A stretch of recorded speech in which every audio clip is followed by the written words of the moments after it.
much for joining us on this Foster Friday Live. We are so excited about this very special episode. We are here with Jolli, and she is thriving as part of our College Fellows program. Really successful, but she had experienced foster care as a teenager, and we are going to learn from her about what that experience was like and how foster parents and caregivers can provide the best support possible. So to all of the children that are in care, and specifically today we're going to talk about that teen experience and focusing on the holistic well-being, so looking at how to be well in all the parts of our life. So go ahead, will you just introduce yourself to us? Tell us a little bit about yourself. Hi, I'm Jocelyn. I go by Jolli. It's nice to be here. Well, thank you so much. I know that, sharing parts of your story, that, that vulnerability can be a little bit intimidating, but we're so grateful to have you here with us today. So why don't you just start us off? Tell us a little bit about your experience in foster care. What parts of your story are you willing to share with us today? Tell us a little bit about kind of what that was like for you. Well, I guess, I went into foster care when I was later as a teen, and that was when I got really, really sick. I was in and out of the children's hospital for almost a year and a half, and beforehand, my grandma was the one who had raised me. The problem was she got sick at the same time, so when she got sick and I got sick, it was like, whoa, the stable adult is no longer there. So something had to be done. So I ended up going into foster care. It was really stressful because I was dealing with that. On top of that, there was like this onset of mental illness and then trauma. So I had to deal with that and just kind of like went downhill. Then I had more problems because now I had to deal with what am I going to do about school, and now I can't do the things that I used to. I had to stop working, and like my plans had just they no longer were there.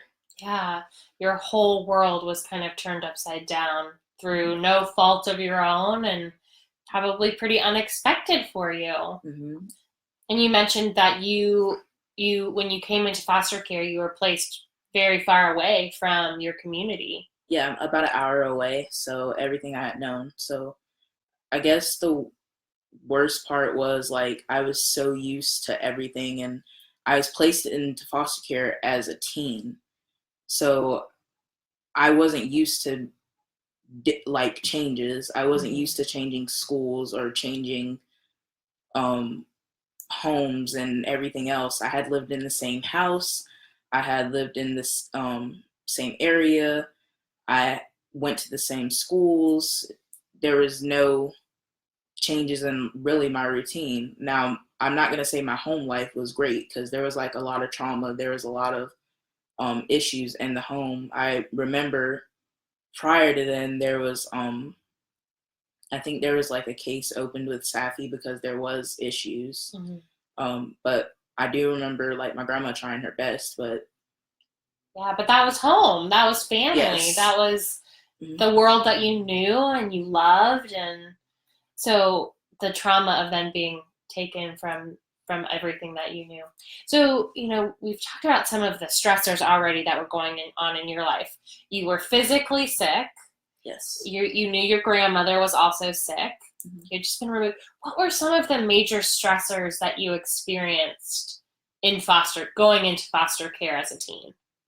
Going in there, I think the worst of it was when I was sick. While I was sick, I couldn't do as much. Like I didn't have as much control because I was sick. Mm-hmm. And then the onset of being mentally ill, like I didn't understand what was going on in my head, and that was scary. For anyone, that would be terrifying, especially as a teen and in a completely new environment. Mm-hmm. And I'm a huge nerd. I'm not gonna lie to you. Um, I worked my butt off in school, and I had this whole plan mapped out before I got sick. Mm. I remember literally 2 days before I had fallen ill at work, I went to my guidance counselor and I had told her I want to be a speech pathologist. I had it mapped out in my head. I want to be a speech pathologist. I want to go to Columbia College. What do I need to do? And she's like, you have the grades for it. You go ahead and go apply and you're good. Next thing you know, I pass out at work. Yeah, and everything changes. Mm-hmm. Yeah, so a lot of stress, a lot of pressure on you.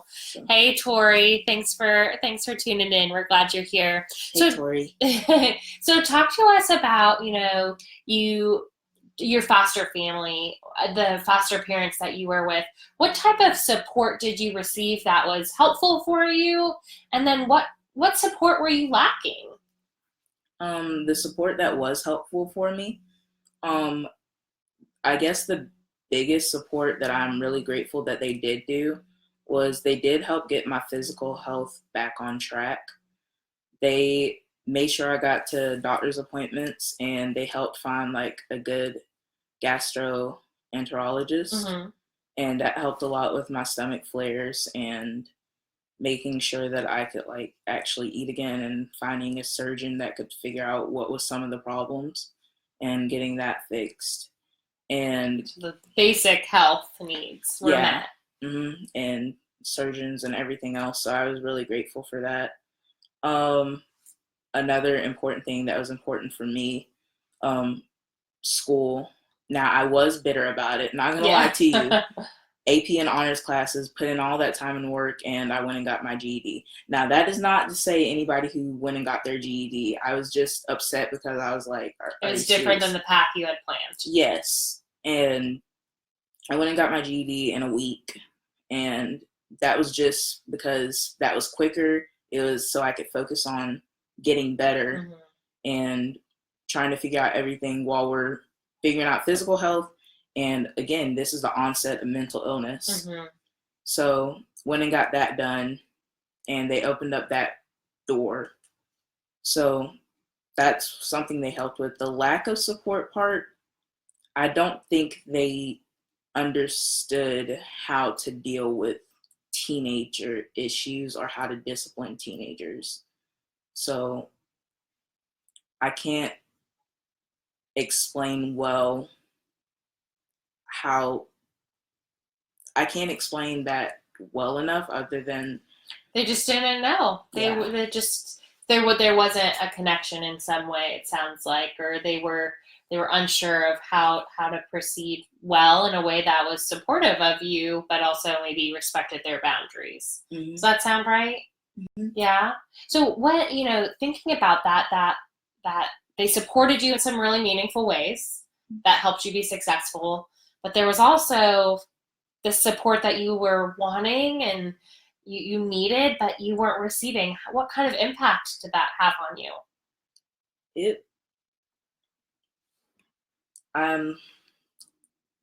It left a lot of holes empty.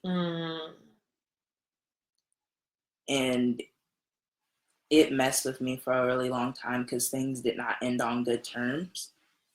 But it kind of showed me like what I would do differently in the future. Yeah. So what would be an example of that? Something that you wanted to do differently? Make sure that I would stick things out. Mm-hmm. And I would ask people what do they need and how to do things. Yeah. Yeah. So it sounds like maybe you felt like you had lost a voice. Mm-hmm. You had lost some control over your own life, and you were struggling to find that. A little bit. Yeah. So as you transitioned out of that home, as you transitioned into aftercare and adulthood, and now you're at Greenville Tech and doing well as part of this College Fellows program. Talk to us a little bit about what that was like and how do you look for support and resources now that help you to be successful? Well, fostering great ideas, um, they kind of set me up with a couple different things that were important as far as like support with different people. They they kind of put me in connections with this couple. They were really great. I still have contact with them, and that helps a lot. And then they kind of put me in connections with a mentor, and with that at this banquet I met a friend who kind of opened the door for me to have a group of friends that are really good. Outside of that, I have a really good therapist and a psychiatrist who's found the right medications and everything. And every Monday night I go to NAMI, and that's the National Alliance of Mental Illness. It's a support group, so that helps keep me kind of like grounded and helps me just have somewhere to kind of unload about that type of thing. And going to church and praying. Yeah. So it sounds like you kind of were lucky in some way to find these connections and find the support system, but you also have been really intentional about committing to your own health, because you have some of these resources and support. How do you think life might look different if you didn't have some of these things? I would be a mess. You have to, like, people have to, I know for me, I have to fight for my life. And beforehand, I was in a really dark place, and I had almost given up multiple times. But I have to choose every day that this is what I want and this is what I'm going to go after. And I just, I can't give up, and I have to make sure that I go after all these things, and that I make the choice to take my medicine, and that I go to school and I make something out of my life, and that I just stay on this path of just getting better and staying better. Yeah. And I can't go back in the past and let that determine what happens now. I just have to keep going. That's amazing. You're so strong. You, but I mean, the way that you've committed to being successful is really impressive, and it shows your resilience and strength of character. I mean, that that is so impressive, especially for someone so young. But you mentioned this couple. You got connected with a couple. You know, you were no longer in foster care. Is that correct? You got connected to this couple who provided you some support in some of the ways that your foster parents weren't really able to provide before. Can you tell us about what was the difference? What were they able to do, or what were they able to offer you, or what support did they give that made that difference? I think the difference. So one day I was having a complete meltdown, and I was just like, again, like I said, it was not pretty for me to get to this point. It was a lot of tears and just kind of breakdowns and kind of being at the lowest point. But I was sitting at their counter and like just having this whole breakdown, and he was talking to me, and he was like, I was like, why are y'all so nice to me and everything? And he says, we're not fair weather friends. And I was like, what are you talking about? And he said, we're not fair weather friends. And I said, what do you mean? He said, we're here to stick it out when things are good and when things are bad, and when you're like this and when you're laughing. Like, that's what we're here for. Yeah. And I'm not saying that the previous foster parents, and I'm not here to bash them whatsoever, but I'm not saying that the previous foster parents weren't dealing with all of that, but I'm saying that it wasn't meant for, I don't think that that was what, that season was not what they were meant for. It just wasn't their season to deal with that. So that's so powerful that you can recognize that and have in it. some empathy for that family that, you know, while they might have done their best, they weren't able to give you what you need. And it hurt. I'm not gonna lie to you, it hurt, and I had to go to therapy about it for a long time. But like I actually about a month ago, not really a month ago, it was a while ago, I had to like reach out to them and kind of like forgive them so that my heart could heal. Wow. So that was important that I did. And this is like 2 years later. So yeah. That's so powerful and so impressive. So, you know, if you, we've got a lot of foster parents that watch this. If you could tell foster parents, you know, one thing, or, you know, what would you want them to know about fostering teens? What advice could you offer them about how to do this well? That every teenager is different, and that you can't be a fair weather friend, that it's going to be good and it's going to be bad, and that every day is going to be different, and that they're going to have their own unique set of challenges, and that you have to meet them where they're at that time, and you have to meet them there with love and support, just like you would a 5-year-old or a 10-year-old, and that you can't be scared of all the stigma that you hear about teens. Yeah. It's not fair, because teens get all this bad rap in foster care, but you have to think, but like they're getting all these labels and stuff, just like they're getting all these labels by the time they get to 13 or 14, and you don't know what's happened by that time. DSS has to, I've learned this from my own experience after sitting in a DSS office. There's things put on their record that's not always true. A lot of it is misconstrued, and you don't know until they're in your home. Yeah. And I know from the foster parent perspective, when you get that phone call and they're telling you things, there's a lot of anxiety about, you know, welcoming that into your home. But, you know, each family has different capacities and different abilities. And, you know, I've heard we have so many foster parents that say that fostering teens is the joy of their life, that they just have been blessed by these young adults that come into their home and are so resilient and strong and loving. And so thank you so much for sharing that with us. Is there anything else that you'd like to tell us today? Just do your best and love on the kids that need it. Well, thank you so much for being here.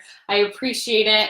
Thank you all for joining us. We're so glad. And Nicole, we're glad that you are joining us. We are so glad that you all were able to tune in, and I hope that this was helpful and will inspire you to take whatever your next step is with fostering. So we will see you next week. Bye.